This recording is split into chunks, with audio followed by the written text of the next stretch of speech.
चला, दोन विषयांचा आपण घेऊया, एक पॉलिटी आणि दुसरी इकॉनॉमिक्स. पॉलिटी आणि इकॉनॉमिक्स. किती प्रश्न होते पॉलिटीचे? पॉलिटीचे किती प्रश्न होते? कोणी म्हणतंय का 10? नाही ना. आणि इकॉनॉमिक्सचे किती होते? इकॉनॉमिक्स सुद्धा किती प्रश्न होते? 15. 15 आणि 15 जवळपास हे 30 प्रश्न होते, बरोबर.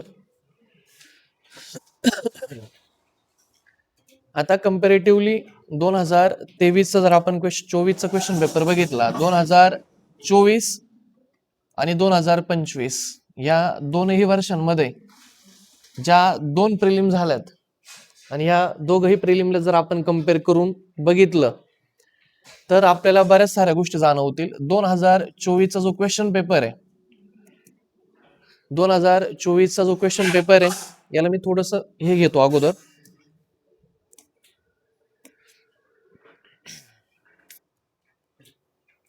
म्हणजे मला काय वाटतं की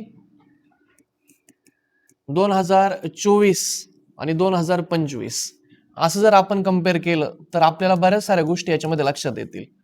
2024 आणि 2025 जर आपण कम्पेअर केलं, आता त्यातला पहिला जर विषय घेतला पॉलिटी, तर 2024 मध्ये जे पॉलिटी होतं ते पॉलिटी बऱ्यापैकी वन लाईनर विचारलेलं होतं. म्हणजे 2024 चे क्वेश्चन पेपर जर आपण पाहिला पॉलिटीचा, तर तो आपल्याला कसा पाहायला मिळतो? वन लाईनर होता. आणि 15ला 15 प्रश्न सॉल्व्ह करणं एकदम सोपं होतं आणि त्याला टाइम पण कमी लागत होता. 2024च्या पॉलिटीचा मागचा पेपर जर बघितला तर गट ब पण आणि गट क पण, त्या दोनही पेपरमध्ये पॉलिटी कसं विचारलं होतं? वन लाईनर होतं. आणि वन लाईनर असल्यामुळं वाचायचं लगेच उत्तर क्लिक, वाचायचं लगेच उत्तर क्लिक, आणि असं करत असताना 2 ते 2.5 फार तर फार 3-3.5 मिनिटांमध्ये सगळे पॉलिटीचे प्रश्न सॉल्व्ह करणं शक्य होतं मागच्या पेपरमध्ये. आणि जर तुम्ही कालचा जर पेपर बघितला तर कालच्या पेपरमध्ये पॉलिटी थोडंसं डीप मध्ये विचारलेलं आहे, पॉलिटी थोडंसं डीप मध्ये विचारलेलं. आणि दुसरी महत्वाची गोष्ट म्हणजे त्यांनी मल्टीलाइनर विचारण्याचा प्रयत्न केलाय. कसं विचारलंय? मल्टीलाइनर विचारलेलं. काय झालं, याला अंडू करावं लागेल. कसं विचारलंय हे? मल्टीलाइनर. आणि मल्टीलाइनर विचारल्यामुळं जे टाइम कन्झ्युमिंग जे आहे पॉलिटी बद्दल, म्हणजे जो टाइम कन्झ्युमिंग होतं त्यांनी जास्त टाइम वापरला, टाइम कन्झ्युम झाला. आणि आपल्याला बऱ्याच प्रश्नांवरती विचार करावा लागतो, याचं उत्तर काय असेल, याचं उत्तर काय असेल, म्हणून टाइम जास्त गेन केला पॉलिटीने, बरोबर. आणि ह्या दोघांमध्ये हा डिफरन्स क्रिएट होतो. इथं 15चे 15 प्रश्न सोपे वन लाईनर आहे, त्यामुळे तिथं टॅकल करणं सोपं होतं. इथं स्टेटमेंट मल्टीलाइनर आले, त्यामुळे टाइम पण वाढला आणि डेप्थनेस पण वाढली, बरोबर. हा या 2 वर्षाच्या पेपरमध्ये जो पॉलिटीचा फरक आहे तो आपल्याला पाहायला मिळतो. येते लक्षात? त्याच्यानंतर दुसरा महत्वाचा जर विचार केला आपण, करंट अफेअर बद्दल जर आपण बोललो तर करंट अफेअर 2024 ला पण अवघड विचारलं होतं, अवघड होतं 2024 ला पण. आणि करंट अफेअर 2025 ला पण अवघडच विचारलंय. आता पण करंट अफेअर कसं विचारलंय? अवघडच विचारलं. त्यावेळेस पण ऍव्हरेज रेंज मला वाटतं हीच होती, 5, 6, 7. आणि ह्यावेळेस पण ऍव्हरेज रेंज हीच आपल्याला पाहायला मिळते, 5, 6, 7. म्हणजे करंट अफेअर मध्ये खूप जास्त ह्यूज डिफरन्स क्रिएट नाही झालेला, पण पॉलिटीमध्ये नक्कीच डिफरन्स क्रिएट झालाय. कोणता डिफरन्स क्रिएट झाला? थोडीशी मला डेप्थनेस वाढवलेली पाहायला मिळते आपल्याला. आणि दुसरी गोष्ट, टाइमचा जो मॅटर आहे तो पॉलिटीमध्ये आपल्याला पाहायला मिळतो. पॉलिटीमध्ये डिफरन्स क्रिएट झाला, करंट अफेअर मध्ये विशेष असं डिफरन्स क्रिएट नाही झालेला. पण आता तिसरा जो सब्जेक्ट आहे, हा तिसरा सब्जेक्ट खूप मोठा मॅटर क्रिएट करतोय आता, तो म्हणजे मॅथमॅटिक्स. जर मॅथमॅटिक्स वरती जर आपण बोलण्याचा जर प्रयत्न केला, मॅथमॅटिक्सचा जर आपण विचार केला, तर 2024चं मॅथमॅटिक्स कम्पॅरेटिव्हली सोपं होतं, पण आता 2025चं जे मॅथमॅटिक्स आहे ते कम्पॅरेटिव्हली मला हार्ड वाटतंय. मीडियम म्हणण्यापेक्षा डायरेक्ट हार्डच म्हणतोय मी त्याला. गंमत अशी आहे आता त्याच्यामध्ये नेमकं असं म्हणायचं, असं म्हणण्यामागे कारण काय की इथं जे मॅथमॅटिक्सचे प्रश्न आहेत इथे पण आपल्याला वन लाईनर मोस्टली पाहायला मिळत होते. पहिली गोष्ट वन लाईनर होते. दुसरी गोष्ट सोपे प्रश्न विचारले होते, बरोबर, सोपे. आणि तिसरी गोष्ट यांचे कॅल्क्युलेशन पण सोपे होते. ह्या 3 गोष्टी आहेत 2024च्या क्वेश्चन पेपर मध्ये. आता नेमके वन लाईनर क्वेश्चन मला आत्ताच्या कालच्या पेपरमध्ये आपल्याला नाही दिसत आहे वन लाईनर. म्हणजे प्रश्न थोडेसे लेंदी बनवलेत बघा, मल्टीलाइनर बनवलेत. प्रश्न कसे बनवलेत? मल्टीलाइनर बनवलेत. कंटेंट जरी तोच ठेवला असेल, टॉपिक जरी रिपीट केले असतील तरी ते मल्टीलाइनर विचारलेले आहेत. दुसरी गोष्ट इथं मॅथमॅटिक्स सोपं होतं. इथं मॅथमॅटिक्स कसं विचारलंय? हार्ड विचारलंय. दुसरी गोष्ट. तिसरी गोष्ट इथं कॅल्क्युलेशन सोपे होते, इथं कॅल्क्युलेशन त्यांनी थोडेसे हार्ड टाकलेत. म्हणजे आपल्याला कन्सेप्ट जरी माहिती आहे कसं सोडवायचं, पण कॅल्क्युलेशन मुळे टाइम कन्झ्युम करता येते. इथं मॅथमॅटिक्स सॉल्व्ह करण्यासाठी टाइम कमी लागत होता. इथं टाइम कमी लागत होता. इथं टाइम कसा लागतोय? जास्त लागतोय. आता टाइम जास्त लागण्याचे कारण काय? इथं वन लाईनर आहे, इथे मल्टीलाइनर आहे. इथं गणित सोपे विचारले, गणित अवघड विचारले. इथं कॅल्क्युलेशन सोपे, तिथं कॅल्क्युलेशन अवघड आहे. जरी आपल्याला माहित होतं टाइम अँड वर्कचं गणित कसं सोडवायचंय, पण तरी ते कॅल्क्युलेशन त्या वेळेमध्ये बसवणं अवघड होतं. येतंय लक्षात? जरी आपल्याला माहिती आहे का सिरीज सोप अप कंटेंट आहे, पण ती सिरीज पण अवघड विचारली, तिथं लगेच क्रॅक होणं थोडंसं अवघड होतं त्या टाइम झोन मध्ये. म्हणजे मॅथमॅटिक्स घरी येऊन रिलॅक्स टाइम मध्ये निवांत पाहणं हा वेगळा प्रकार आहे, आणि त्या मोमेंट मध्ये मॅथमॅटिक्स तिथं टॅकल करणं हे वेगळा प्रकार आहे. समजतंय? म्हणजे आपण नाही का म्हणतो की लईच वैताग आला तर जीव देणं एकदम सोपं आहे, पण जीव द्यायची वेळ आल्यावरती, पावडर प्याल्यावरती, जगून आल्यावरती मग जीव देणं चांगलं नाही. हे त्याच प्रकारचं आहे. एकदा ऍडमिट होऊन जर घरी आलो आपण, मग म्हणतो का परत पावडर पितो का? नाही. ही अशी सिस्टीम आहे.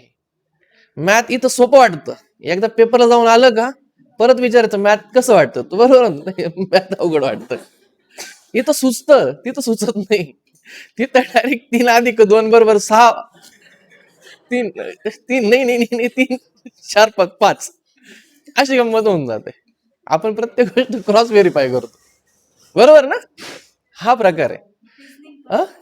रिझनिंग पण कठीण आहे. मॅथ म्हणजे मी ओव्हरऑल मॅथ बद्दल बोलतोय, मी असं स्पेसिफिक मॅथ बद्दल नाही, पूर्ण 20 प्रश्नांबद्दल बोलतोय आपण. तर मला असं वाटतं की मागच्या वेळेमध्ये म्हणजे मागच्या पेपरमध्ये मॅथमॅटिक्सचा ऍव्हरेज स्कोर आपल्याला पाहायला मिळतो 16, 17, 18. हा ऍव्हरेज आहे, एक्सलंट स्कोर होते डायरेक्ट 19, 20. ह्या पेपरमध्ये म्हणजे माझ्या अनालिसिसनुसार एक ऍव्हरेज स्कोर असा असणार आहे 12, 13, 14 आणि एक्सलंट स्कोर असणार आहे 15, 16. हा गॅप क्रिएट झालाय. येतंय लक्षात? म्हणजे त्यावेळेस जर मी विचारलं ना कोणाला मॅथला किती, डायरेक्ट असे आकडे ऐकायचे 16, 17, 18.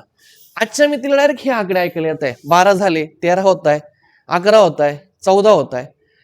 एक्सलंट 16, 17 फार रेअर ऑफ रेअर लोकांचे आहेत. त्याच्यामुळे हा मोठा डिफरन्स या मोमेंटमध्ये क्रिएट झाला. दुसरी गोष्ट अशी आहे की जे जीएस आहे ते वन लाईनर नाही आहे, तिथं त्यांनी प्रत्येक प्रश्न असा मल्टी लाईनर बनवलाय आणि थोडासा कॉम्प्लिकेशन क्रिएट करण्याचा प्रयत्न केला, आणि म्हणून जीएस सोडवण्याचा टाइम पण जास्त लागला, आणि म्हणून मॅथकडे जायला टाइम पण लोकांना पुरला नाहीये. हा पण मॅथ न येण्यामागचं सगळ्यात महत्वाचं कारण होतं. तर कम्पॅरेटिव्हली मॅथची जी लेवल आहे ती मला तरी वैयक्तिक अवघड वाटते. मागच्या वेळेस मला ती सोपी वाटत होती. हा जो मॅथमॅटिक्स मधला डिफरन्स आहे हा क्रिएट होतो, आणि नक्कीच मला असं वाटतं की हा जो मॅथ आहे आता असं आपण म्हणू शकतो की काही काही लोकांना मॅथ चांगलं येतं, पण ते अपवाद आहेत आणि प्रत्येक नियमाला अपवाद असतात. आणि या मॅथमॅटिक्समुळं एक 3 मार्काचा जो कट ऑफ आहे, 3 मार्क हा कट ऑफ मध्ये कमी करण्यासाठी हा मॅथमॅटिक्स काम करू शकतो. म्हणजे नुसता वैयक्तिक मॅथ 3 प्रश्न कट ऑफ खाली आणल, 2-3 प्रश्नांचा जो कट ऑफ आहे हा वैयक्तिक मॅथ कमी करू शकतो, असं माझं वैयक्तिक मत आहे. कारण हे सगळे कारण आहेत त्याच्यासाठी, हे सगळे कारण आहेत. आणि अजून एक महत्वाचा फॅक्टर असं होऊन जातो की शेवटला जाताना टाइम कमी असतो आपल्याकडे, आणि टाइम कमी असतो, आणि त्या टाइम कमी असल्यामुळं येणार गणित पण येत नाही सॉल्व्ह करता, आणि आपण घाबरतो. माग इतकं पाट्या पडलेल्या असतात की पुढं चालायचं कसं चालायचं तेच कळत नाही. होतं असं की माग आपण इतकं जर आपल्याला अवघड अवघड फेस करावं लागतं, एक निगेटिव्ह इमेज त्याच्यामध्ये क्रिएट होते आणि तो प्रॉब्लेम आपल्याला जाणवतो. हे झालं मॅथमॅटिक्स बद्दल. जर आपण आता इकॉनॉमिक्स बद्दल जर बोललो तर मागचं इकॉनॉमिक्स सोपं होतं. हे जे इकॉनॉमिक्स आहे हे थोडंसं मीडियम रेंजचं आहे, मीडियम आहे. आता इथं मीडियम टाकण्याचं कारण असं आहे, इथं मीडियम टाकण्याचं कारण असं आहे की इथं स्कोर आपल्याला ऐकायला येतात 11, 12, 13 हे स्कोर मला आज पण ऐकायला येतात इकॉनॉमिक्स मध्ये. आणि सोपं अवघड मीडियम का बरं आहेत? काही प्रश्न ना थोडेसे अवघड होते, काही प्रश्न थोडेसे अवघड होते. तिथं तुमचा अप्रोच काम करत होता. जर तुम्ही अप्रोचने जर ते प्रश्न टॅकल केले असतील तर ते प्रश्नांची तुमची संख्या 12, 13, 14च्या घरामध्ये जाऊ शकते. आणि 2-3 प्रश्नांमध्ये तुम्हाला सरळ सरळ आकडेवारी विचारली तर ती जर पाठ नसेल तर मग तो प्रश्न आपला चुकून जातो. मागच्या वेळेस कंपॅरेटिव्हली वन लाईनर होतं, सोपं सोपं होतं. इथं पण खूप जास्त काही मल्टीलाइनर विचारलेलं नाहीये, पण कंपॅरेटिव्हली हे सोपं होतं. हे मीडियम म्हणायला हरकत नाही आपल्याला. म्हणजे एकदमच वन लाईनर आणि काहीतरी असे किरकोळ प्रश्न आणलेत असं काही नाही. चांगले चांगले प्रश्न बनवलेत इकॉनॉमिक्स मध्ये, पण इकॉनॉमिक्स कटअप ठरवण्यामध्ये खूप ह्यूज रोल प्ले काही करणार नाहीये. म्हणजे economics on an average score येणार आहे, त्याच्यामुळे इकॉनॉमिक्सचा काही प्रश्न क्रिएट होत नाही. जसं पॉलिटीनी लेंथ असल्यामुळे टाइम कन्झ्युम केला, त्याचा इम्पॅक्ट होतो पेपरवरती. पॉलिटीमध्ये आर्टिकल थोडेसे डीप मध्ये आहेत, मग त्याचा इम्पॅक्ट होतो पॉलिटीचा पेपरवरती, बरोबर. तसं इकोचं खूप जास्त डिफरन्स क्रिएट होईल असं वैयक्तिक मला वाटत नाही. पुढचा सेक्शन जर आपण पकडला तर तो म्हणजे सायन्स. सायन्स इकडं सोपं होतं 24 मध्ये, आणि इथं थोडंसं सायन्स मला मीडियम पण म्हणणं अवघडच आहे, थोडं मीडियम कडनं हार्डकडे शिफ्ट आहे सायन्स. म्हणजे आता मला असं वाटतं मीडियम टू हार्ड, पण मॅक्झिमम लोकांना ते हार्ड वाटण्याची शक्यता जास्त आहेत, हार्ड वाटण्याची शक्यता जास्त आहेत. कारण काही प्रश्न खूप भारी आणलेत त्यांनी सायन्सचे की जे आपल्या वाचनातच नाहीये. काय झालं हसण्यासारखं काय याच्यात? काही प्रश्न आहेत ना असे, तुम्हाला नाही जाणवलं का खूप सारे असे का सगळं सायन्सच असं आहे, सगळं सायन्स असं नसेल. एक ऍव्हरेज स्कोर सांगू सायन्सचा किती असायला पाहिजे या पेपरमध्ये? 8, 9, 10 असे प्रश्न बरोबर आलेत, 7 पासून धरायला हरकत नाही. आणि इकडं स्कोर कसे ऐकायला यायचे सायन्सचे? 12, 13, 11. हे हा डिफरन्स सायन्स मध्ये झाला का बरं? सायन्स वन लाईनरच होतं. सायन्स वन लाईनर मागचं उलट 4-5 प्रश्न मल्टीलाइनर विचारले, इथं सायन्स वन लाईनर आहे. आणि पण गंमत अशी आहे, इथं काहीतरी नवीन आणि थोडेसे डीप मधले प्रश्न ते घेऊन आलेत काही, आणि म्हणून कम्पॅरेटिव्हली इथं सायन्स सुद्धा इम्पॅक्ट क्रिएट करतो. इथं सायन्स सोपं आहे, इथं सायन्स कम्पॅरेटिव्हली डिफिकल्ट आहे. हा डिफरन्स आहे. इथं पीवायक्यूचं रिपिटेशन कमी आहे, इकडे पीवायक्यूचं रिपिटेशन आपल्याला जास्त पाहायला मिळतं. आणि म्हणून सायन्स हा सेक्शन सुद्धा थोडासा मीडियम टू स्लाइटली हार्डच म्हणावं लागेल, हार्डकडे जायला हरकत नाही. पुढचा जर आपण सब्जेक्टचा विचार केला तर कोणता सब्जेक्ट येतो? इतिहास. इतिहासाचा काहीच प्रॉब्लेम नाही, लोकांना इथं पण इतिहास सोपा होता, लोकांना इथं पण इतिहास सोपाच होता. त्यावेळेस पण ऍव्हरेज स्कोर होता 7, 8, 9, आणि तो स्कोर मला इथं पण जाणवतोय 7, 8 आणि 9. त्याच्यामुळं इतिहास परत हा असा सेक्शन आहे जो कटऑफ ठरवण्यासाठी खूप वेगळा काही रोल प्ले करेल असं काही नाहीये. कारण इतिहासामध्ये खूप जास्त डिफरन्स नाही, इतिहास सगळ्यांना सोपं गेलं, सरळ सरळ लोकांना वाटत होतं, लोकांना सरळ सरळ कळतं की याचे उत्तर काय असू शकतील, जमतं. याला काय झालं? ओके. इतिहास. आता सगळ्यात महत्वाचा सब्जेक्ट राहिला जॉग्राफी. आणि जॉग्राफी इथं इथं किती कसं होतं जॉग्राफी 24 ला? जॉग्राफी 24 ला कसं होतं? 24 ला कंपॅरेटिव्हली जॉग्राफी सोपं होतं, आणि इथं जॉग्राफी परत एकदा थोडंसं हार्ड विचारलंय, थोडंसं हार्ड विचारलं. आता हार्ड होण्याचं कारण काय? इथं जॉग्राफी परत एकदा वन लाईनर आहे, आणि इथं जॉग्राफी मल्टी लाईनर आहे, आणि म्हणून इथं विचार करावा लागतो. काही प्रश्न जॉग्राफीचे चांगले आणलेत, चांगले प्रश्न आहेत जॉग्राफीचे, आणि म्हणून मला थोडंसं याच्या कंपॅरेटिव्हली जॉग्राफी हार्ड वाटतं. आता सगळे विषय आपले डिस्कस करून झाले, सगळे विषय डिस्कस केले. आता आपण बोलूया की कोणते असे सेक्शन आहे की जे थोडेसे चांगल्या म्हणजे कट ऑफ मध्ये काहीतरी इम्प्रेशन क्रिएट करतील. असे कोणते सब्जेक्ट येतात ज्याच्यामध्ये एक येतो पॉलिटी, दुसरा जर म्हटला तर मॅथ्स, तिसरा म्हटलं तर करंट अफेअर, चौथा म्हटलं तर जॉग्राफी आणि पाचवा म्हटलं तर सायन्स. इथं याचा पॅटर्न आपल्याला बदललेला पाहायला मिळतो.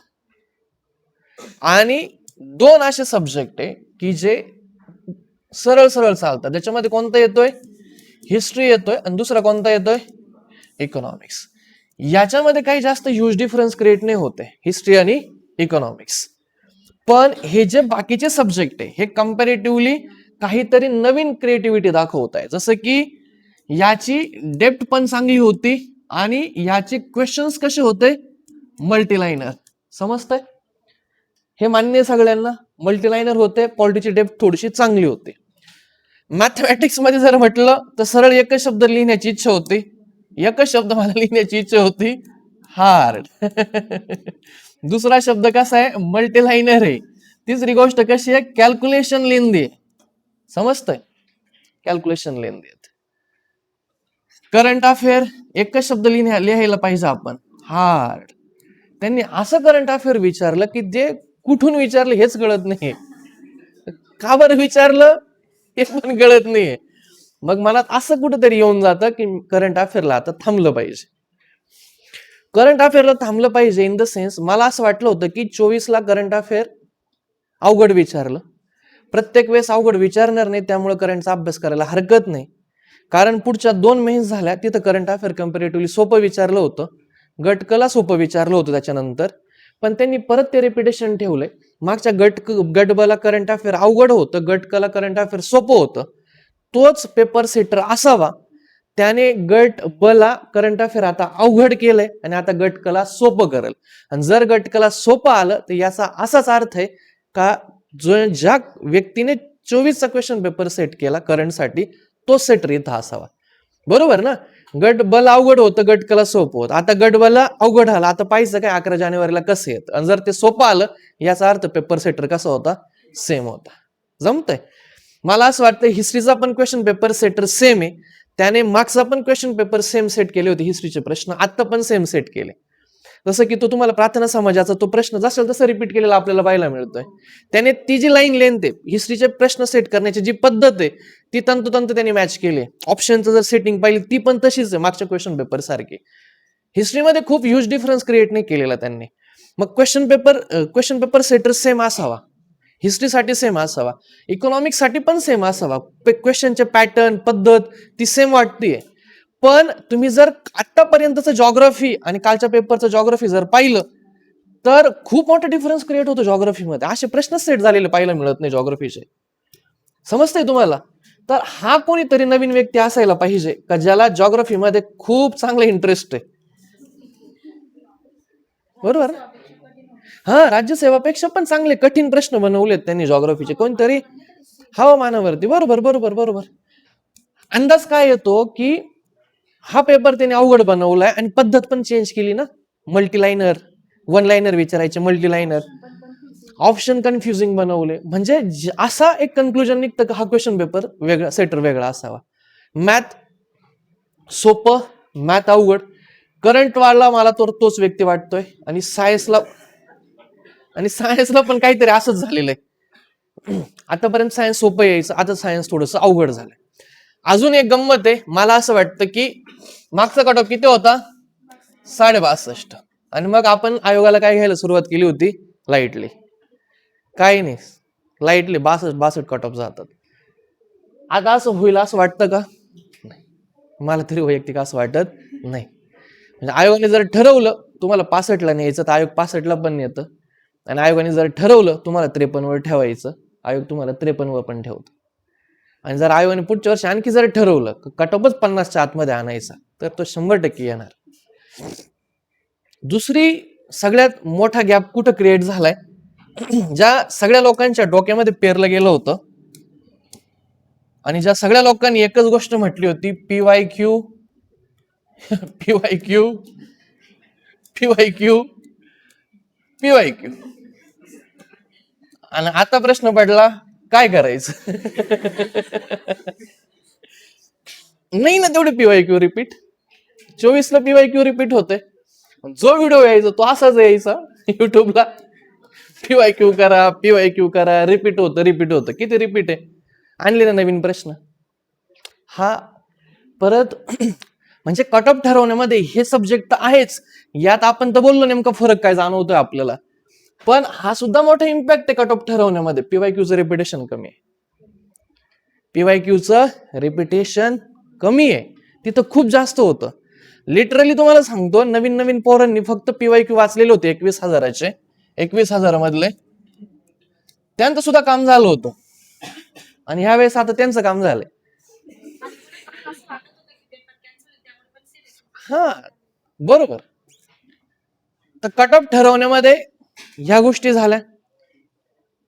दुसरी गोष्ट, अनालिसिसचे आपण बुक वापरत होतो, थोडस बाहेरच्या टाकल्यामुळे थोडस रेफरन्सकडे परत जावं का काय असा प्रश्न वाटायला लागतो आपल्याला. आणि ह्या क्वेश्चन पेपरवरनं मला असं जाणवतं की एक याच्यामध्ये सगळ्यात मोठा गेम चेंजर आहे, तो म्हणजे मॅथ. याला अजिबात दुर्लक्षित करून चालत नाही. याला तुमचा टाइम गेला पाहिजे 3 तास 4 तास, एखादं म्हटलं ना 5 तास, तरी मला नाही म्हणायची इच्छा होत नाही आज, तरी चालतंय. 5 तास तरी चालेल, अख्खा दिवस मॅथ करतो, ओके, काही प्रॉब्लेम नाही, करा. कारण इथं ज्याचा स्कोर बसतोय तो 60+ जातोय, येते लक्षात. म्हणजे काय होतंय की मॅक्झिमम ऍव्हरेज जर म्हटलं ना, पोरांचे 65 बरोबर आहे, 65चा हा ऍव्हरेज बरोबर येत आहे, 65 66 प्लस मायनस 2-3 इकडे असं काहीतरी होईल. 65च्या आसपास लोक जात आहेत अभ्यास करणारे, जुने लोक पण. आणि याच्यामध्ये इम्पॅक्ट काय, मॅथमॅटिक्सचे किती बरोबर आहे, मग ते म्हणतात की 10 बरोबर आहे, 12 बरोबर आहे. पण ज्या व्यक्तीचे 15 आलेत ना, 15 आणि 16, तो हे 65च्या पुढे क्रॉस करून डायरेक्ट 70 त्याच्या बरोबर येतात, आणि निगेटिव्ह जाऊन स्कोर येतोय त्याचा 63-64. म्हणजे 60च्या पलीकडे जाण्यामध्ये एकच फॅक्टर काम करतोय, मॅथ्स. आणि बोटावर मोजणारेच लोक आहेत की ज्यांना मॅथला स्कोर करता आला. वैयक्तिक माझं जर म्हटलं तर मागच्या ग्रुप बी ला माझे बरोबर होते आय थिंक 17च्या आसपास, ग्रुप सी ला माझे बरोबर होते 14-15 असं काहीतरी होते. त्याच्यानंतर याच्या ग्रुप बीच्या मेन्सला माझे 22 पैकी बरोबर होते 19. सीचं मेन्सला मला आता काही आठवत नाही एक्झॅक्टली, आणि कालच्या पेपरला माझे बरोबर येतील 12-13. म्हणजे माझंच एवढा मोठा गॅप क्रिएट झाला, समजतंय. म्हणजे इथं मला स्कोर करणं शक्य झालं होतं, इथं मला स्कोर करणं शक्य झालं नाही. टाइम होऊन माझ्याकडे टाइम राहिला होता, माझ्याकडे टाइम होता, तरी माझ्याकडनं ते शक्य नाही झालं, कारण त्याची डेप्थनेस कॅल्क्युलेशनला खूप वेळ लागत होता, आणि मागच्या जीएसचं निगेटिव्ह इम्प्रेशन त्या मॅथमॅटिक्स वरती क्रिएट झालं. तर असे बरेच सारे लोक आहेत की ज्यांनी मागच्या वेळेस मेन्स दिला, त्यांचं मॅथमॅटिक्स यावेळेस टॅकल नाही झालं. पण प्रत्येक नियमाला काय असतो, अपवाद, आणि याच्यामध्ये पण काही अपवाद आपल्याला पाहायला मिळतील. आणि जर तुम्हाला पुढच्या वेळेस अपवादामध्ये जर बसायचं असेल, तर मला असं वाटतं की जो मॅथमॅटिक्सचा जो टाइम आहे, तो टाइम काय केला पाहिजे, वाढवला पाहिजे. मॅथमॅटिक्सचा टाइम काय केला पाहिजे, वाढवला पाहिजे. दुसरी गोष्ट, 2026 साठी पण प्रिपेअर करत असाल तुम्ही, तर फक्त पीवायक्यू करून थांबू नका. नुसतं पीवायक्यू करून थांबण्यात अर्थ नाही, त्याच्या पलीकडे पण तुमची प्रिपरेशन असायला पाहिजे, त्याच्या पलीकडे पण तुमची प्रिपरेशन असायला पाहिजे. आता एकंदरीत कट ऑफ बद्दल जर बोललो, तर कट ऑफ किती लागेल हा सगळ्यांचा महत्वाचा मुद्दा येतो. कट ऑफ किती लागेल, तर ह्या सगळ्यांच्या जीवाभावाचा विषय, कट ऑफ किती लागेल. आता कट ऑफ ठरवण्यासाठी जे फॅक्टर आहे त्या फॅक्टरवरती आपण अगोदर बोलूया. आता आपण त्या फॅक्टरमध्ये काही सब्जेक्ट घेतले, सब्जेक्टमध्ये मी पहिला सब्जेक्ट ठेवतोय मॅथ, हा कट ऑफ डिसाइड करेल. दुसरा सब्जेक्ट म्हणतोय मी करंट अफेअर, हे अवघड होते त्यामुळे कट ऑफ कमी येईल. कट ऑफ कमी येईल तर का कमी येईल असे मी याचे कारण सांगतो, मॅथ, करंट अफेअर. तिसरी गोष्ट म्हणजे पॉलिटीचे प्रश्न कसे होते, मल्टीलाइनर. जॉग्राफीचे प्रश्न कसे होते, मल्टीलाइनर. आणि काही सायन्सचे जे प्रश्न आहेत ते थोडेसे हार्ड होते, आणि म्हणून हे सगळ्या गोष्टींचा जर विचार केला तर मला असं वाटतं की कट ऑफ थोडासा 100% कमी होणार. दुसरी महत्वाची गोष्ट की मागच्या 10 दिवसांपासून आपण अभ्यासामध्ये नव्हतो, कारण आंदोलनाचा जो विषय होता त्या आंदोलनाच्या विषयामध्ये बऱ्याच साऱ्या लोकांचा टाइम वेस्ट झाला, पेपरमध्ये बऱ्याच साऱ्या लोकांची मानसिकता नव्हती, आणि म्हणून हा सुद्धा एक फॅक्टर आहे की जो कट ऑफ काय करू शकतो, कमी करू शकतो. पण आता माझं बऱ्याच लोकांसोबत बोलणं आहे, आणि बऱ्याच लोकांचं असं म्हणणं आहे, जुन्या लोकांचं, की आंदोलन नसतं पण झालं तरी आमचे मार्क एवढेच राहिले असते. नाही, वास्तविकता आहे ती का खूप जास्त मी इम्प्रूव्ह केलं असतं. इथं आहेत, इथं लोक आहेत, याच्यामध्ये पण लोक आहेत की आंदोलन नसतं तर कदाचित ज्यांचे सोपे सोपे प्रश्न चुकले असतील बघा, त्यांना वाटेल की यार मी उगाच रिव्हिजन केले असते तर मी कदाचित आणखी मार्क्स गेन करू शकलो असतो. पण असे पण काही जुने लोक आहेत की त्यांचं असं म्हणणं आहे की मी 10 दिवस पण मागचा अभ्यास केला असता तर माझ्यामध्ये खूप जास्त मी ह्यूज डिफरन्स या पेपरमध्ये क्रिएट करू शकलो नसतो. आणि मला पण असंच वाटतं की खूप जास्त डिफरन्स क्रिएट झाला नसता. लईत लई किती मार्कांचा डिफरन्स क्रिएट झाला असता? 3-4. पण 3-4 पण कट ऑफ ठरवण्यासाठी इम्पॅक्ट क्रिएट करतीलच. खूप सारे लोक असे पण तर असतील ज्यांची मानसिकता नसेल आणि जो पेपर हँडल करणं चुकला असेल. त्यामुळं आंदोलन नावाचा जो सेक्शन आहे तो सुद्धा याच्यामध्ये काम करेल. कट ऑफ ठरवण्यासाठी हा दुसरा फॅक्टर येतो. मग एकंदरीत अजून एक कट ऑफ ठरवण्यामध्ये आणखी एक तिसरा फॅक्टर येईल की मागच्या कंपॅरेटिव्हली यावर्षी जागा किती जास्त आहेत? किती जागा जास्त आहेत? 200 जागा जास्त आहेत, बरोबर. आणि मला असं वैयक्तिक वाटतं की 100 जागांमागे 100 जागांमध्ये 1 ते 1.5 मार्कांनी कट ऑफ कमी होतो. मला असं वैयक्तिक वाटतं. तुम्ही माझ्याशी सहमत असाल नसाल तर तुमचा वैयक्तिक प्रश्न आहे. हा माझा अंदाज आहे. आतापर्यंत 100 जागा जर जास्त असतील तर 1 मार्कांनी कट ऑफ काय होत राहतो? कमी होत राहतो. जर 200 जागा असतील तर 1 ते 1.5 मार्कांनी कट ऑफ काय व्हायला पाहिजे? कमी. म्हणजे पहिल्या 100ला 1, दुसऱ्या 100ला 1, असंही त्या 200 जागा आहेत त्या 2 ते 3 मार्कांनी कट ऑफ कमी आणू शकतील. डन का? किती फॅक्टर झाले? हे सब्जेक्ट ज्यावरती आपण डिस्कशन केलं. दुसरं हा एक फॅक्टर येतो आंदोलन. आणि तिसरा हा एक सेक्शन येतो कोणता? जागांचा. एकंदरीत हे 3 सेक्शन आहेत आणि ह्या 3 सेक्शनचा जर विचार केला तर मला असं वाटतं की डेफिनेटली कट ऑफ काय होणार आहे? कमी होणार. आता प्रश्न येतो कमी होणारे मग नेमका किती? बरोबर ना? मग नेमका किती? आता गंमत अशी आहे की आतापर्यंत जितक्या लोकांनी कट ऑफ प्रेडिक्ट केले होते, आता मी याची सुरुवात करतो. ग्रुप बी ची परीक्षा झाली होती, बरोबर. ग्रुप बी चा परीक्षा झाली. लोकांना वाटलं होतं 55, 56, फार तर फार 57 जाईल. कट ऑफ गेला होता 62. म्हणजे सगळे कट ऑफचे प्रेडिक्शन काय झाले होते? चुकले होते. गट ब ची मेन्स झाली. गट ब च्या मेन्स मध्ये असं वाटलं होतं की 130 वाले जे स्कोर आहेत ते लोकांना काहीतरी ऍटलिस्ट PSI तरी पद मिळून जाईल. कट ऑफ किती गेला होता? 145. सगळे प्रेडिक्शन काय झाले? फेल. त्याच्यानंतर ग्रुप सी ची प्रिलिम झाली होती. ग्रुप सी ची प्रिलिम झाली होती. सगळ्यांना असं वाटलं होतं की 52, 53, काही लोक तर म्हणायचे 55च्या खाली तर कट ऑफ जाणारच नाही. कट ऑफ किती लागला? 49. ग्रुप सी ची मेन्स झाली. ग्रुप सी ची काय झाली? मेन्स झाली. त्याच्यामध्ये असं लोकांना वाटायचं 130 कट ऑफ, 130 ज्याला मार्क असतील तो क्लर्क होऊन जाईल. कट ऑफ किती लागला क्लर्कचा? 140. परत एकदा सगळे प्रेडिक्शन काय झाले? फेल. सगळे प्रेडिक्शन काय झाले? फेल. येतंय लक्षात मी काय म्हणतोय? इथं कट ऑफचा अंदाज होता हा, कट ऑफ लागला जास्त. इथं कट ऑफचा अंदाज, मेन्सला कट ऑफचा अंदाज होता 130, कट ऑफ लागला जास्त 145. इथं कट ऑफचा अंदाज होता जास्त, कट ऑफ लागला कमी. इथं कट ऑफचा अंदाज होता कमी, कट ऑफ लागला जास्त. मग आता कट ऑफ प्रेडिक्ट करायचा कसा?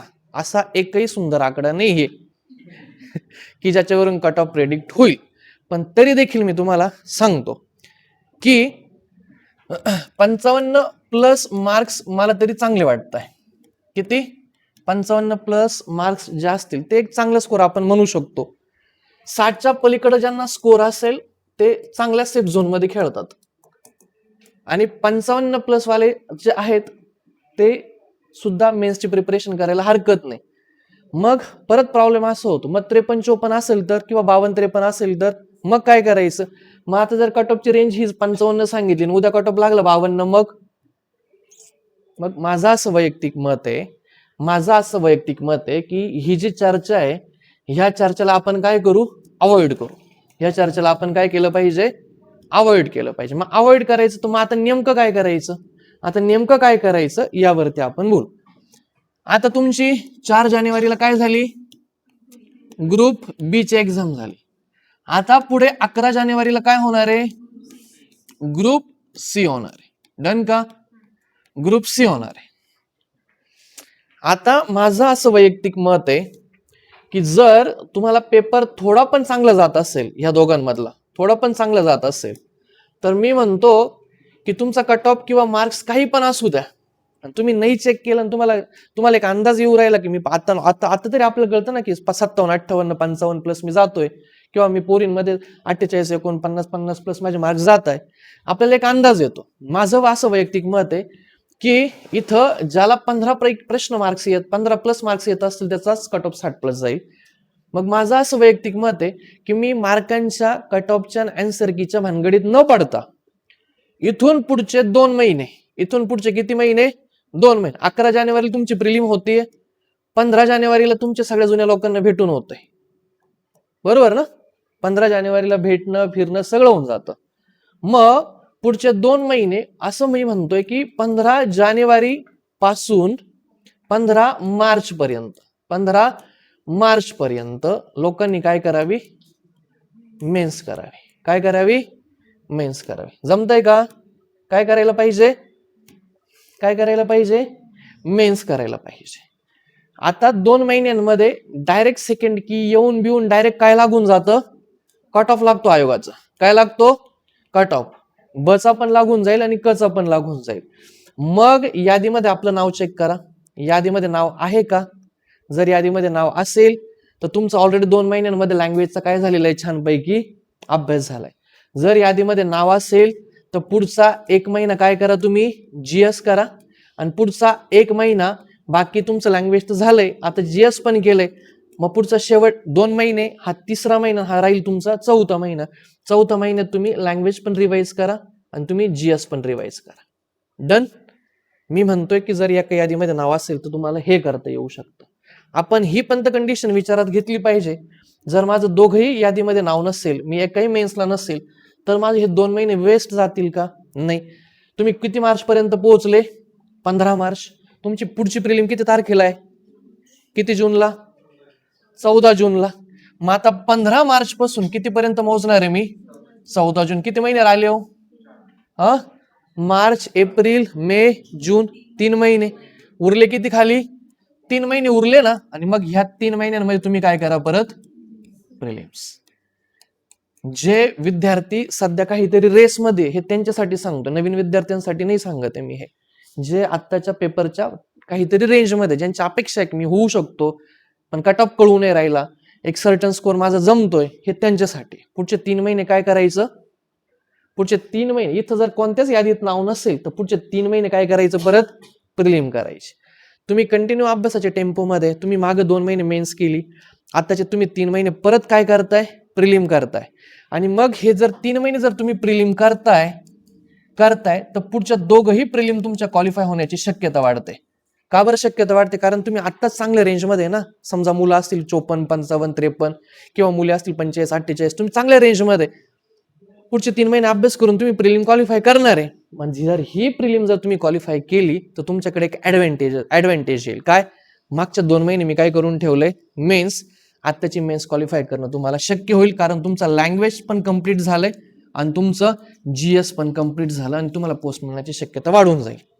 अदरवाईज तुम्ही ह्या प्लॅनिंग मध्ये जर नाही गेले तर तुमचा जर कट ऑफ असेल, मुलांसाठी जर म्हटलं तर 52, 53, 54, 55, 56, 57 ह्या रेंजमध्ये जर तुमचे मार्क्स असतील तर तुमचे 2 महिने वाया जाण्याची शक्यता वाढून जाते. कारण हा कट ऑफ प्रेडिक्ट करणं शक्य नाही. तो कमी पण लागू शकतो, खूप कमी पण जाऊ शकतो. त्याच्यामुळं याला प्रेडिक्ट करायच्या नादामध्ये आपण आपले 2 महिने वेस्ट करू शकतो. बरोबर. ज्यांना 52, 53, 54 मार्क असतील, 50 प्लस मुलांना ज्यांना मार्क्स असतील त्यांनी पुढचे 2 महिने काय केलं पाहिजे, मेन्स केली पाहिजे. आणि मुलींमध्ये जर म्हटलं तर 45 प्लस ज्यांना मार्क्स असतील त्यांनी 11 जानेवारी नंतर पुढचे 2 महिने काय करायचे, त्यांना मेन्स करायचे. किती प्लस म्हणतोय मी, 45, 43, 1-2 इकडे तिकडे होऊन जाईल. म्हणजे तुमचा अभ्यास चांगला आहे. 45 आहे तर तुम्ही 3 महिन्यांमध्ये 55 वरती शिफ्ट करू शकता, 50 प्लस शिफ्ट करू शकता. मुलांना जर 52, 53, 54 मार्क्स असतील तर पुढचे 2 महिने काय करायला पाहिजे, मेन्स करायला हरकत नाही. डन. आता कट ऑफ बद्दल ह्या सगळ्या गोष्टी बोललो. आता आपलं काय राहिलं, काय बाकी आता आपल्या क्वेश्चन पेपर. डन. आणि याच्यानंतर कट ऑफचे व्हिडिओ पाहण्यात काही एक मिनिंग नाही. का बरं मिनिंग नाहीये, का बरं मिनिंग नाहीये, मी तुम्हाला हे सांगितलं का बरं मिनिंग नाही, मी तुम्हाला परत एकदा सांगतो, हे मी तुम्हाला सगळं सांगितलं का सगळे कट ऑफ आता फेल झालेले आहेत, हे सगळं फेल झालंय. त्याच्यामुळं युट्यूबला हे सर्च करायचंच नाही, कंबाईन ग्रुप बी 2025 कट ऑफ, हे अजिबात सर्च करायचं नाही. समजलं? डोक्यात एकदम घालून घ्यायचं. पुढचे सेकंड की येणार आहे आणि आयोगाचा कट ऑफ लागायला 2 महिने जाणार आहे, आणि 2 महिने आपण या मानसिकतेमधून काही निघत नाही. मग हे परत आंदोलनासारखं होईल. आपले 10 दिवस वाया गेले, तिथं 10 दिवस गेले, आता 2 महिने वाया जातील. त्याच्यामुळे हे रिकामं काम करायचं, कारण खूप सारे फॅक्टर आहे ना कट ऑफ प्रेडिक्ट करण्यासाठी. त्यामुळं कसा तो कट ऑफ कितीपर्यंत अटकून पडल हे काही सांगता येणार नाही. मग लोक काय सांगता माहितीये का, 55 ± 4, 55 मधून -4 गेले आले 51, 55 मध्ये 4 ऍड केले आले 59. मग 51 ते 59 मध्ये कट ऑफ लागल का? एवढं ह्यूज डिफरन्स, एवढं मेरिट द्यायचं का? मग काय अर्थ आहे का त्याला? किंवा मग 55 ± 3, 55 म्हणून 3 गेले 52, 55 आणि 3 58, मग 52 ते 58 मधल्या लोकांनी अभ्यास करायचा ना. मग त्यापेक्षा सरळ सांगा ना, की तुम्ही डायरेक्ट मेन्स करा पुढचे 2 महिने. त्याच्यामुळं कट ऑफच्या नादी लागायचं नाही. तुम्हाला मी एक सेफ झोन सांगितला, ज्या मुलांना 50, 52 असे मार्क्स आहेत त्यांनी पुढचे 2 महिने मेन्स करा. 50च्या खाली जे असतील तर त्यांनी काय करायला पाहिजे, परत एकदा प्रिलिमला, त्यांना वेळ जास्त लागेल मग प्रिलिमसाठी. आणि ज्या मुलींना 44, 45 असे मार्क्स आहेत, मग पुढचे 2 महिने तुम्ही मेन्स करा. जरी इथं नाही तर ग्रुप सी मध्ये तुम्हाला स्कोर बसून जाईल, काहीतरी एक तर मेन्स तुमच्या हातामध्ये लागू शकते. डन, चालेल. त्यामुळं कट ऑफच्या नादी जास्त लागण्यामध्ये काही अर्थ उरत नाही. चालेल का? हे झालं कालच्या पेपरचं. जर आपण बारकाईने विश्लेषण केलं तर या गोष्टी आपल्याला डिसाईड होतात, आपल्याला ह्या गोष्टी सगळ्या समजतात. आता येऊ आपण इकॉनॉमिक्स वरती. इकॉनॉमिक्स वरती ऍक्च्युली काल मी एक व्हिडिओ टाकला होता युट्यूबला, ठीक आहे, परत एकदा आपण इथं बोलूया. काय विचारलं होतं, खालीलपैकी भारतीय रिझर्व्ह बँकेच्या मौद्रिक धोरणाची संख्यात्मक साधनं कोणती? आता संख्यात्मक साधनं विचारली होती. मग जर तुम्ही पाहिलं असेल तर हा प्रश्न परत एकदा PYQ ला धरून आलेला होता. संख्यात्मक साधनं कोणती? तर संख्यात्मक साधनांमध्ये 2 गोष्टी येतात, एक येतो रेपो दर आणि एक येतं open market operation. Open market operation, या 2 गोष्टी येतात ज्या तुमच्या संख्यात्मक साधनं डिसाईड करतात, बरोबर. आणि म्हणून याचं उत्तर यायला पाहिजे बी आणि डी. उत्तर काय यायला पाहिजे? बी आणि डी. ऑप्शन नंबर 3 हे या प्रश्नाचं आन्सर येतं. समजलं? पत अधिकृत योजना, योजना काही ह्या संख्या ठरवत नाही, याला तुम्हाला RBI शिकवलं असेल, हे RBI ला धरून येतं. विशिष्ट प्रकारच्या अग्रिमांवर भेदभावपूर्ण व्याज आकारले जाते, हे असं काही त्याच्यामध्ये येत नाही, म्हणून याचं 21 ऑप्शन क्रमांक येतं 3. पुढे जर बघितलं, राजकोषीय तूट म्हणजे काय, मी तुम्हाला बऱ्याच वेळा सांगतो, जर प्रश्नाचं उत्तर नसेल कळत अशी रेष मारायची असते. तुम्ही माझ्या आय थिंक PYQ ला होते की नाही, आपण कधी कधी PYQ घ्यायचो, अशी रेष मारायची असते आणि मग याच्यावरून ठरवायचं असतं हे मोठं आहे आणि म्हणून याचं उत्तर काय येतं 1. पण आता हे लोकांना असं काही पटणार नाही आणि म्हणून मग त्याला असं सांगावं लागतं, राजकोषीय तूट म्हणजे काय, महसुली उत्पन्न आणि महसुली खर्च याला महसुली तूट म्हणतात, म्हणून C यायला नकोय. भांडवली खर्च आणि महसुली उत्पन्न हे 2 जण वेगवेगळे झालेत. भांडवली खर्च आणि महसुली उत्पन्न असं काही मॅच नाही होत. मग भांडवली खर्च असेल तर भांडवली उत्पन्न ती भांडवली तूट होऊन जाते, म्हणून हा पण ऑप्शन काही येत नाही. आणि मोस्टली जर तुम्ही बघितलं असेल तर राजकोषीय तुटीवरतीच आयोग जास्त प्रश्न विचारतो आणि हीच राजकोषीय तुटीच्या बऱ्याच साऱ्या व्याख्या, ती त्यापैकी एक व्याख्या येते, सरकारी कर्ज जर आपण वगळलं तर सरकारच्या एकूण खर्च आणि एकूण प्राप्तीमधील जो फरक आहे त्याला राजकोषीय तूट असं म्हटलं जातं. याचं उत्तर येतं पर्याय क्रमांक 1. काय येतं याचं उत्तर? पर्याय क्रमांक 1. पुढील विधानं विचारात घ्या. अटल इनोव्हेशन मिशन, अटल म्हटल्यावरती अटल बिहारी वाजपेयी, आणि अटल बिहारी वाजपेयी हे केंद्राचेच येतात ना, आणि म्हणून त्यांच्या नावाने ही योजना चालू केलेली. अटल इनोव्हेशन मिशन हे त्यांच्या नावाने चालू केलेलं. हे केंद्र सरकारचं आहे का? तर हे केंद्र सरकारचं आहे. एम हे जे आहे ते नवनिर्माण आणि उद्योजकता परिसंस्था उभारण्यास कारणीभूत आहे. बऱ्याच लोकांना हे स्टेटमेंट माहिती नाहीये, मला पण माहिती नव्हतं, हे इतकं डीप मला रिकॉल नाही झालं, पण हे सगळं पॉझिटिव्ह दिसतंय, याच्यामध्ये चुकवण्यासारखं काही वाटत नाही, आणि म्हणून दोघंही बरोबर जर म्हटलं तर याचं पर्याय क्रमांक उत्तर यायला पाहिजे 3. समजलं? अप्रोचने जायला पाहिजे, माहित नाही मग आपण ते बरोबर पकडायला पाहिजे. योग्य जोड्या जुळवा. बँकिंग वरती हा प्रश्न विचारलेला, बँकिंग नियंत्रण कायदा, बँकांचं राष्ट्रीयकरण कशासाठी केलं जातं? सामाजिक उद्देश असतो, लोकांना जास्तीत जास्त बँकेचा ऍक्सेस मिळावा, लोकांना बँक सोयीची व्हावी, यासाठी बँकांचं राष्ट्रीयकरण केलं जातं. म्हणजे बचं उत्तर काय यायला पाहिजे? एक यायला पाहिजे. बँकिंग नियमन कायदा जर म्हटलं तर मध्यवर्ती बँकाचं नियमनाचे अधिकार, जी मध्यवर्ती बँक आहे त्याला इतर बँकांवरती नियमन करण्याचा, कंट्रोल ठेवण्याचा अधिकार बँकिंग नियंत्रण कायद्याने मिळतो. 31 मार्च 2025 रोजी भारतातील सार्वजनिक क्षेत्रात किती बँका होत्या? 12 बँका होत्या. इथून पण कळतं ना किती बँका होत्या, असं विचारलं तर मग 12. सीचं उत्तर यायला पाहिजे 2. आणि शाखा विस्तार कशासाठी केला जातो? जास्तीत जास्त ठेवी जमा व्हाव्यात यासाठी बँकेच्या ज्या शाखा आहेत त्या शाखांचा विस्तार केला जातो. पर्याय क्रमांक 3 ह्या प्रश्नाचं उत्तर यायला पाहिजे. केंद्र शासन, आता हा थोडासा प्रश्न भारी आहे, इथं आकडेवारी पाठ पाहिजे. केंद्र शासन मान्यता प्राप्त स्टार्टअप मध्ये अखिल भारतीय स्तरावर मार्च 2024 पर्यंत महाराष्ट्र राज्याचा हिस्सा किती होता? याचा आन्सर किती येतं? 17%. किती टक्के हिस्सा आहे त्याचा? 17% येतो. आकडा पाठ पाहिजे होता.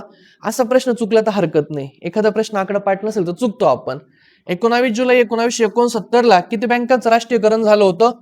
14. ज्यांच्या ठेवी किती होत्या रे? 50 कोटी का? 50 कोटीपेक्षा जास्त. आणि पुढे दुसरं राष्ट्रीयकरण कधी झालं? 1980 मध्ये. हा प्रश्न आलेला याच्या आधी पण 80 मध्ये. ज्या बँकांच्या ठेवी किती कोटीपेक्षा जास्त होत्या? 200 कोटीपेक्षा जास्त. बरोबर. 26 झालं. 27 मध्ये खालीलपैकी कोणते वैशिष्ट्य क्षमता तत्वाची? उच्च उत्पन्न मिळवणारे जे लोक आहेत किंवा श्रीमंत व्यक्ती आहेत त्यांना अधिक आयकर भरावा लागतो, याचं हे स्टेटमेंट बरोबर आहे. कमी उत्पन्न मिळणारे आणि गरीब लोकांना आयकरातून सूट देण्यात येते, तर हे चुकीचं आहे. याचं उत्तर यायला पाहिजे 1. पण तरी देखील बघूया आयोग काय उत्तर देतं या दोघांमध्ये. पण मला असं वाटतं की याचं उत्तर काय असायला पाहिजे? 1 असायला पाहिजे. भारतीय आर्थिक सर्वेक्षण पाहणी अहवाल 2022-23 नुसार मेक इन इंडिया 2 अंतर्गत खालीलपैकी कोणत्या उपक्षेत्रांचा समावेश आहे? मेक इन इंडिया 2 हा जो प्रोग्राम आहे त्या प्रोग्राम मध्ये कोणत्या क्षेत्रांचा समावेश आहे? पोलाद, व्यायामशाळा, खेळणी आणि मत्स्य व्यवसाय. तुम्हाला मी म्हटलोय की थोडासा मेंदू कसा ठेवला पाहिजे आपण? समावेशक ठेवला पाहिजे. तुम्ही ज्या गोष्टी वाचलेल्या नसतात त्यांना नाही म्हणायचं नाही. हे आपल्या याच्या आधी पण बोलणं झालेलं होतं आणि म्हणून या प्रश्नाचं उत्तर काय द्यायचं? मग लोकांना या खेळणीवरती पण डाऊट येऊ शकतो, खेळणी कसं काय असेल. मग माझं हे म्हणणं, तू वाचलंय का खेळणी? नाही. मग डाऊट काय घेण्याला तुला मिनिंग राहत? सिंपल काय. पुढे कलम विचारले होते, आपण बोललो होतो लेक्चर मध्ये पण मी म्हटलं होतं की हे कलम पेपर मध्ये यायला पाहिजे, हे प्रेडिक्शन आहे. आणि हा जो कलम आहे हा आपण ऑलरेडी घेतला आहे. काय रे याचं उत्तर? 151 पण बोलून झालंय. तुम्ही माझा युट्यूबला 1.5 तासांचा व्हिडिओ बघा, 1.5 तासांचा आपण शेवटलं रिव्हिजन. आणि मी त्या आगल्या दिवशी टेलिग्रामला हे बोललो पण होतो की ही व्हिडिओ पाहून जा, यातनं 4-5 प्रश्नांना ऍड्रेस तुम्हाला मिळेल. तर हे 4-5 प्रश्न त्या 1.5 तासांच्या व्हिडिओ मधून ऍड्रेस होतात. स्मार्ट टीम तुम्ही जर युट्यूबला अजून पण तो व्हिडिओ चेकआउट करा, त्याच्यामध्ये आहेत. आणि तुम्ही बाकीचे पण प्रश्न टॅकल करा. ते मी प्लेलिस्ट टाकली पॉलिटीची, त्याच्यामधून पण ते खूप सारे प्रश्न टॅकल होतात. 151 लेखा अहवाल अबकड ह्या प्रश्नाचं उत्तर येतं वित्त आयोग 280 आणि म्हणून याचं उत्तर यायला पाहिजे 1 2 3 4. डन. भारतीय रिझर्व्ह बँकेने डिसेंबर 1997 मध्ये कृषी कर्जावरील उच्चस्तरीय स्थापन केली होती समिती, बरोबर होती. त्याचे अध्यक्ष कोण होते? आर.बी. गुप्ता. आणि म्हणून या प्रश्नाचं उत्तर काय येतं? अ आणि ब दोघं पण बरोबर. काय उत्तर येतं याचं? अ आणि ब हे दोघे स्टेटमेंट काय आहे त्याचे बरोबर आहे. याचं उत्तर काय येतं? रिझर्व्ह बँकेचा जो डॅशबोर्ड अंतर्दृष्टी हा कधीचा आहे? जून 2023. कधीचा आहे हा डॅशबोर्ड? जून 2023. अप्रोच काय माहिती की या प्रश्नाचा, ही काहीतरी रिसेंटची गोष्ट असेल ना आणि म्हणून ती पेपरला आली असेल, म्हणून याचं उत्तर एकतर 3 असेल किंवा 4 असेल. समजलं याचा अप्रोच काय होता? या प्रश्नाला कसं विचार करायला पाहिजे होता? हे तर काहीच कळत नाही ना. लेखापालाची तत्व काय, जमा उपर्जित तत्व काही कळलं का? नाही. भौतिकतेचे तत्व, आर्थिक घटक तत्व, मौद्रिक घटक. म्हणजे उत्तर काय यायला पाहिजे? वरील पैकी सर. माहित नाही, जास्त डोकं लावायचं नाही. माहित असेल तर आपण त्याच्यावरती विचार करायला हरकत नाही. माहित नाही तर मग कशाला उगाच डोकं लावायचं. छापील पैसा ज्यावेळेस अंदाजपत्रकावरती तूट म्हणजे काय माहितीये ना? घरच्यांनी 1000 रुपये दिले होते ट्रिपला, तुम्ही 2000 रुपये खर्च करून आले. 100 रुपये तुम्ही जास्त खर्च केले. घरचे काय देणार आहे की 100 रुपये? नाही, मग लगेच खोट्या नोटा छापायच्या खिशात. असं तसं नाही. सारखं याला कन्सेप्ट हीच आहे का तुमचं उत्पन्न कमी राहतं, तुम्ही खर्च काय करतात? जास्त. मग हा जास्तीचा खर्च कसा भरून काढायचा? मग नोटा जर छापल्या तो खर्च भरून काढायला, तर मार्केटमध्ये नोटा जास्त येतात. मार्केटमध्ये नोटा म्हणजे मार्केटमध्ये कोण राहतं? आपण स्वतः. म्हणून आपल्या खिशामध्ये नोटा काय होऊन जात्या? जास्त. आणि खिशात जर जास्त नोटा असतील तर नक्कीच आपली बुद्धी काही शांत राहत नाही. मग 500चं शर्ट घेण्यापेक्षा 1500चं घ्यायला काही हरकत. मग आपला खर्च वाढतो. खर्च वाढला म्हणजे काय झालं? मार्केटमध्ये मागणी वाढते. आणि जर आधी 4च लोक घ्यायला येत होते, आता 15 लोक घ्यायला आले, वस्तूंची किमती काय होऊन जातात? आणि त्याच्याने काय होऊन जाते? चलनवाढ. त्याच्याने काय होते? चलनवाढ. सोपा प्रश्न आहे, याच्या आधी पण तो आलेला आहे. 16व्या वित्त आयोगाचे अध्यक्ष कोण होतं? अरविंद पनगडे. बरं सोपं होतं ना हे. बऱ्याच वेळा आपण ते वाचतो, अरविंद पनगडे. बरोबर. पुढे खालील विधान विचारात घ्या. 2021-22 मध्ये भारताचे अन्नधान्य उत्पादन किती होतं? 315 दशलक्ष टन या विक्रमी पातळीवर पोहोचलं. तुम्हाला एवढं टन माहित असणं अपेक्षित आहे का? नाही. म्हणून हे स्टेटमेंट काय धरायचं? बरोबर. भारताची ज्वारी वगळता तृणधान्याची उत्पादकता इथिओपियापेक्षा जास्त होते. म्हणजे ज्वारी काढायची मग तृणधान्याचं उत्पादन इथिओपिया. एवढं माहित असणं अपेक्षित आहे का? नाही. आणि म्हणून या प्रश्नाचं उत्तर काय येतं? अ आणि ब दोघही बरोबर. अ आणि ब दोघही बरोबर. 24-25 आर्थिक वर्षात सकल देशांतर्गत उत्पन्न वाढीसह भारताचा विकास मजबूत राहील आणि वाढीच्या मार्गावर सुरू राहणार. किती होतं? याचं उत्तर काय येतं? 6.5. किती येतं याचं उत्तर? 6.5. आणि या प्रश्नाचा संपला. त्याच्यानंतर आता अवघड प्रश्न काय होते? एक आकडेवारी जर म्हटली तर 3 एक प्रश्न अवघड 12-13चे प्रश्न बरोबर यायला पाहिजे. आता जर आपण पॉलिटी मध्ये जर म्हटलं, किती प्रश्न किती पासून पॉलिटी चालू होत आहे? 51. ओके 51 ना? ए सेट केलं ना? 1950 मध्ये भारताच्या संविधानात भारतीय राज्यघटनेत 4 स्तर आपण वर्गीकरण घेऊ. हा प्रश्न घेतला होता आपण लेक्चर मध्ये. ABCD घेतलाय, लिहून घेतलाय आपण. तुम्ही व्हिडिओ चेकआउट करा. युट्यूबला पण मी याचा व्हिडिओ टाकला, त्यात पण मी बोललोय का 16 आणि 4 याच्या अगोदर वर्गीकरण होतं ABCD. तुम्हाला खोटं वाटेल, डी मध्ये आपण मी बोललो त्याच्या डी मध्ये काय येतं? अंदमान निकोबार येतं. इथं चीफ कमिशनरचे येतात, इथं ब्रिटिशांचे येतात आणि इथं भारताचे संस्थान आहेत ते येतात. हा प्रश्न आपण लेक्चर मध्ये घेतलाय, आपण डील केलाय इथे. तुम्हाला मे बी आठवत नसेल. कोणत्या चॅप्टर मध्ये यायला पाहिजे माहिती आहे की हे? चॅप्टर कोणते येतं हे? आर्टिकल 1, 2, 3, 4. हा, संघ व त्याचे राज्यक्षेत्र किंवा राज्यांची पुनर्रचना या सेक्शन मध्ये हा प्रश्न घेतलाय. आणि हा PYQ आहे. आणि हा PYQ पण आलेला आहे. म्हणून हे पहिलं ब ला काय पाहिजे होतं? 1. आणि ए ला काय पाहिजे होतं? म्हणून हे पहिले 2 चुकीचे आहेत. सी ला ब्रिटिश चीफ कमिशनर बरोबर आहे आणि अंदमान बरोबर आहे. म्हणजे सी आणि डी काय यायला पाहिजे? बरोबर आहे. सी आणि डी काय यायला पाहिजे? बरोबर. प्रश्न घेतलाय हा प्रश्न आपला डिस्कस झालाय. मी लेक्चर मध्ये पाठ करून घेतलं होतं. हे ते सुरुवातीला झालं त्यामुळे त्याच्यात आठवत नसावं तुम्हाला. उपराष्ट्रपती घेतलेला नव्हता आपण. उपराष्ट्रपती आपण स्किप केलेला. पण तरी देखील उपराष्ट्रपतीची मर्यादा 45 वर्ष नसते. आणि म्हणून ब चुकीचं व्हायला पाहिजे. ब आणि ब उत्तर काय यायला पाहिजे? काय विचार अयोग्य विचारलंय का? ओके, ब तुमच्या उत्तराचा भाग असायला पाहिजे. बर, पुढे तो भारताचा नागरिक असावा का? हे बरोबर आहे. उपराष्ट्रपती भारताचा नागरिक असावा, म्हणून हे उत्तर यायला नकोय. आता उत्तर यायला पाहिजे BC किंवा B.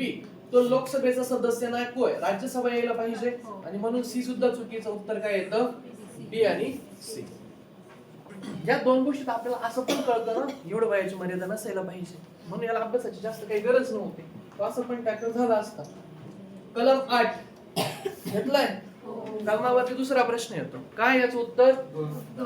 2 भारतीय वंशाच्या काही विशिष्ट व्यक्तींचं नागरिकत्व. उत्तर काय येतं? नागरिकत्वाचे आर्टिकल मी सुरुवातच तिथून केली होती पाठांतरला. 5, 6, 7, 8 घेतलाय. आर्टिकल वरती हा कितवा प्रश्न आहे? कितवा प्रश्न आहे? दुसरा. मगाशी एक पाहिला ना इकॉनॉमिक्स मध्ये, हा दुसरा प्रश्न आर्टिकल वरती. घेतला का 243?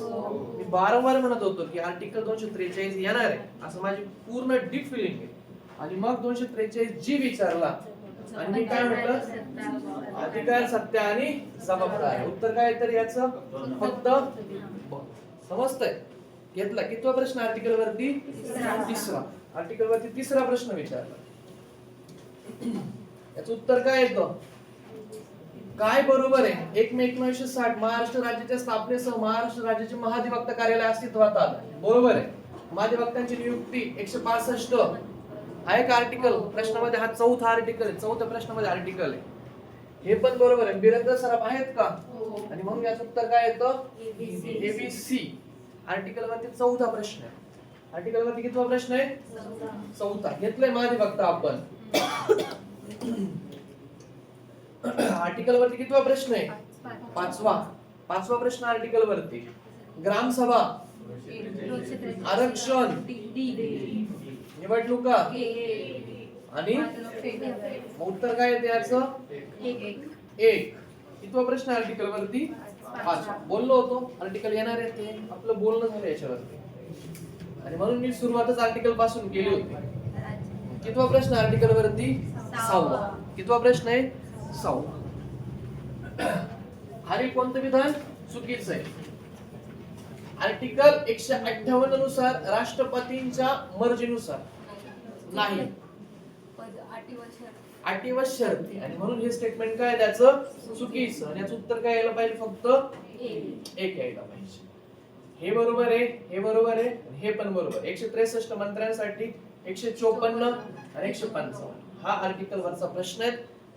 5वा प्रश्न आर्टिकल वरती. बरोबर आहे का? 6वा प्रश्न आर्टिकल वरती. कितवा प्रश्न आर्टिकल वरती आहे? 6वा. मूलभूत कर्तव्य नाहीये. सगळे घेतले होते का? झालं होतं आपला हा पण प्रश्न बोलून. वैयक्तिक सामूहिक क्रिया सर्व क्षेत्रात उत्कृष्टतेचा प्रयत्न करणं कितवं कर्तव्य येतं रे? 10वं ना? 10वं येतं. आपण असं काम केलं पाहिजे ज्याने राष्ट्राची प्रगती होईल. जो जन्मदाता असेल कितवं कर्तव्य येतं? 11वं. गरिबांना समान न्याय, मोफत कायदेशीर सहाय्य हे मार्गदर्शक तत्व 39. कितवा प्रश्न आर्टिकल वरती? हा 7वा प्रश्न इथून टॅकल होतोय. आर्टिकल 39 आहे, 7वा प्रश्न आहे. बरोबर? म्हणजे चुकलं का हे? आणि हे देशाचं संरक्षण करणं हे कर्तव्य आहे. 7 प्रश्न तुमच्या आर्टिकल वरती. 7.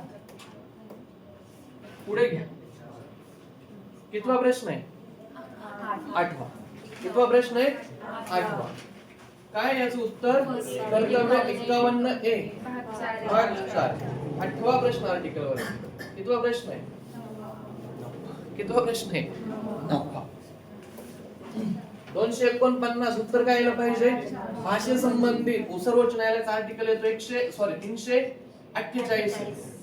लोकांना हे वाटलं, मला माहित होतं याचं उत्तर काय यायला पाहिजे? 1. कितवा प्रश्न आर्टिकल वरती? 9वा. कितवा प्रश्न आहे? 9वा प्रश्न तुमचा आर्टिकल वरती.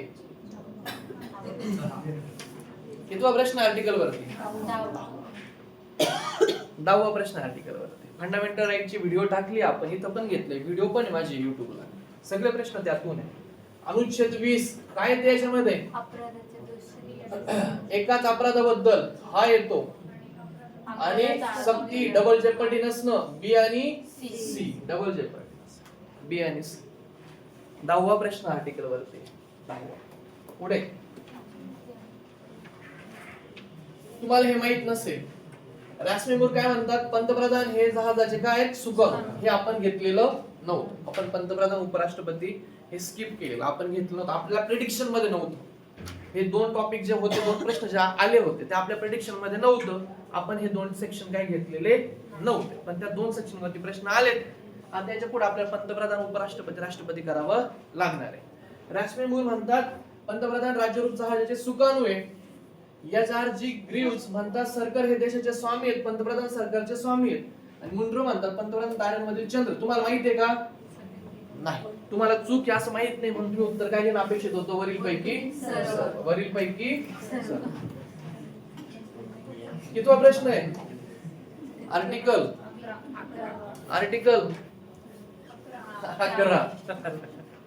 11 प्रश्न आर्टिकल वर. आर्टिकल काय विचारलाय? कलम 168 मध्ये काय समाविष्ट नाहीये? काय तर याचं उत्तर प्रत्येक राज्यासाठी एक कायदे मंडळ असेल, बरोबर आहे का? यायला पाहिजे. जिथं राज्याच्या कायदे मंडळाची 2 सभागृह असतील त्यातील एकाला म्हणायचं विधान परिषद, दुसऱ्याला म्हणायचं विधानसभा. म्हणजे उत्तर काय यायला पाहिजे याचं?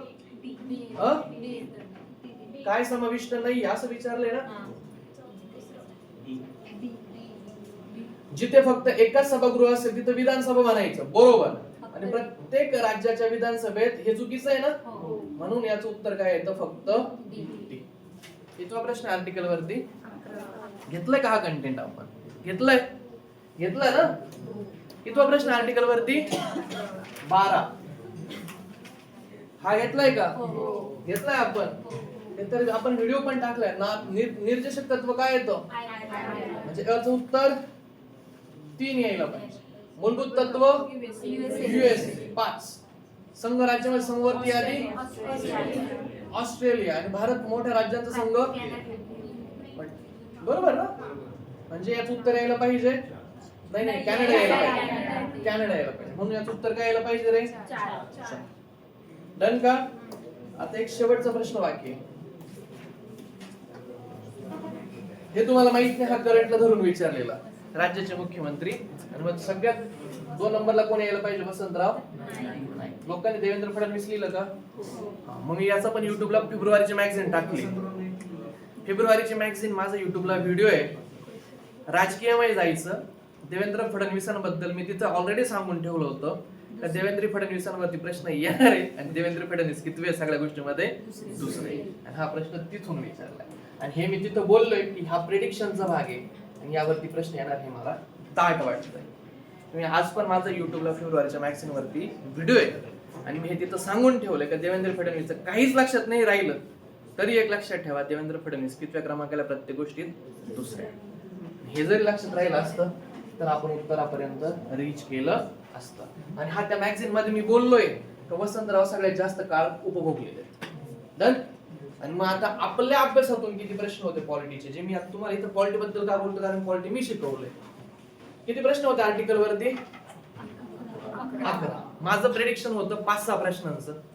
5-6 प्रश्न आपल्या आर्टिकल वरला धरून यायला पाहिजे. ते डबल झाले, 11 गेलेत. आणि हे 11 प्रश्न आर्टिकलचे तुम्हाला फक्त 1.5 तासांची माझी युट्यूबला व्हिडिओ त्यातून टॅकल होणार होते. आणि मी इथं पण वारंवार सांगितलं होतं का आता 4-5 वेळा पहा. पेपर झाला का पेपरच्या आधी पण जाताना 2-3 वेळा पाहून जा. आणि आगल्या दिवशी पण मी मेन्शन केलं होतं तिथे की ही व्हिडिओ काही करा, सेंटरच्या आधी तरी पहा, तर तुम्हाला ऍटलीस्ट लीड मिळणार 5-6 प्रश्नांची. माझ्या प्रेडिक्शन पेक्षा जास्त घेऊ. त्याच्यानंतर न्यूट्रिशन माझा युट्यूबला व्हिडिओ आहे, व्हिटॅमिन के नावाचा आन्सर आहे. न्यूट्रिशन माझा युट्यूबचे व्हिडिओ जर पाहिले असते तर 100% तुम्हाला त्याचं माहीत झालं असतं. मी युट्यूबला फ्री ऑफ कॉस्ट मध्ये टाकतोय. त्याच्यानंतर तुम्ही माझं जर अॅनिमल क्लासिफिकेशन पाहिलं असतं तर तुम्हाला त्या अॅनिमल क्लासिफिकेशनचं उत्तर जमलं असतं. खूप सारे प्रश्न तुम्ही माझी युट्यूबची सायन्सची प्लेलिस्ट चेक करा आणि ते व्हिडिओ चेक करा, प्रश्न चेक करा. तुम्हाला सायन्सला खूप सारी मदत झाली असती, तुम्हाला पॉलिटीला खूप सारी मदत झाली असती, 2 विषयानंतर मदत झाली असती. आता तिसरी गोष्ट, बाकीचे विषय पण लवकरच मी अपलोड करेल. तुम्ही याला इग्नोर नका करू आणि ज्या आपण गोष्टी प्रेडिक्ट करतो त्या करत चला, जेणेकरून तुम्हाला त्याचा फायदा होईल. आपल्या टीचिंग मधनं किती प्रश्न आले, आपण काय खूप लेक्चर नाही घेतले पण तरी पण आपल्याला किती प्रश्न ऍड्रेस होत होते? एक हा प्रेडिक्शनचा भाग होता, एक हा जमत होता, दुसरा हा, तिसरा हा नाही 3 झाले. 3 हा, चौथा आपल्या अभ्यासातला आहे, 5वा, 6वा, 7वा, 8वा, 9वा, 10वा. 165 आपण घेतलं. 11, 12 नाही घेतला आपण. हा 13. किती प्रश्न जमायला पाहिजे होते? 13. जे आपण एकदम प्रेडिक्ट करून फाइंड आउट केलं होतं आणि एकदम मोजकं घेण्याचा प्रयत्न केला होता. बरोबर? किती लेक्चर घेतले होते? हार्डली 17-18 लेक्चर झाले होते माझ्या पॉलिटीचे. 17-18 लेक्चर मध्येच आपण प्रेडिक्ट केलं होतं पॉलिटी का असं येऊ शकतं. तर याचा अभ्यास करा. क्वेश्चन पेपर बद्दल जे डिस्कशन करायचं होतं ते मी आपल्या समोर मांडलं. जर आपल्याला वेळ मिळाला तर पुढच्या बॅचला परत एकदा पॉलिटी तुम्ही अटेंड करा. जर पॉलिटी नाही झालं तर मे बी मला पॉलिटीमध्ये आता थोडंसं कंटाळा आलाय, त्यामुळे मला आता सायन्स घेण्याची इच्छा आहे. जर हे नाही झालं तर माझ्या पुढचे लेक्चर सायन्सचे चालू होतील, तर नक्की अटेंड करा. आपण तिथं पण 20 लेक्चरमध्ये 11-12 पर्यंत रीच करता येईल असा आपण प्रयत्न करूया. MPSC मध्ये प्रेडिक्शन करून काम करावं लागतं आणि प्रेडिक्शन करून जर आपण काम केलं तर कमी वेळामध्ये आपल्या कंट्रोलमध्ये गोष्टी येतात. सरते शेवटी परत ते सांगतो, कट ऑफच्या मागे लागू नका. या क्वेश्चन पेपरचा बारकाईने अंदाज घ्या. 2 महिने पुढची मेन्स करा. जे लोक 1-1.5 वर्षापासून प्रिपरेशन मध्ये ज्यांचा अभ्यास चांगला आहे त्यांनी सरळ 2 महिने काय करायला पाहिजे? आता मेन्स करायची आणि 2 महिन्यानंतर काय चालू करायचं? परत प्रिलिम्स चालू करायची. समजलं? याच्यापेक्षा वेगळा नाद करण्याचा ट्राय मारायचा नाही. समजतंय का? मग तुम्ही काय करू शकतात? आता ही मेन्स करत असताना पुढचे पहिले 20-25 दिवस इंग्लिश करून घ्या किंवा मराठी करून घ्या. 1 महिना इंग्लिश करा, 1 महिना मराठी करा. उरलेल्या वेळामध्ये काय करा? 2-3 तास मॅथ करा, 1-1.5 तास, 1 तास करा करंट अफेअर. करंट अफेअर 1 तास केला तरी काही हरकत नाही. समजलं? आता करंट अफेअरचा खूप अभ्यास करायच्या मागे लागायचं नाही. करंट अफेअरचा खूप अभ्यास करायचा नाही. याची आपण आपल्या क्लासवरती एक ऍप्लिकेशनवरती एक बॅच टाकूया करंट अफेअरची. तर ती बॅच तुम्ही तेवढे लेक्चर केले त्याच्यापेक्षा जास्त करण्याची आवश्यकता नाही. रिकामा जास्त डोक्याला ताण घ्यायचा नाही. मी आता काही अशा गोष्टी राहतील करंट अफेअरच्या जे प्रेडिक्ट करल का ज्या टॉपच्या गोष्टी ह्या पेपरमध्ये येऊ शकतील. त्या टॉपच्या गोष्टींचे मी एक कोर्स मी लॉन्च करतो. खूप काही नाही, तुम्हाला तर फ्रीमध्ये असू शकतं. तर ते कमी याच्यामध्ये मी एक लॉन्च करतो जेणेकरून एका महिन्याचं करंट अफेअरची व्हिडिओ राहील 1-1.5 तासांची. 1.5 तासांच्या वरती मी स्वतःच नेणार नाही. 15 तासांमध्ये करंट अफेअर कम्प्लीट होईल. जेवढ्या मी नोट्समध्ये ज्या गोष्टी टाकल तेवढ्याच पाठ करून ठेवायच्या. त्या पण मी आता कमी टाकल, कारण असे प्रश्न टॅकल करायला खूप आतमधली प्रिपरेशन करावी लागते आणि करंट हे दरवर्षी बदलत राहतं. त्यामुळे आपली मेहनत त्याच्यावरती काय होऊन जाते? वाय.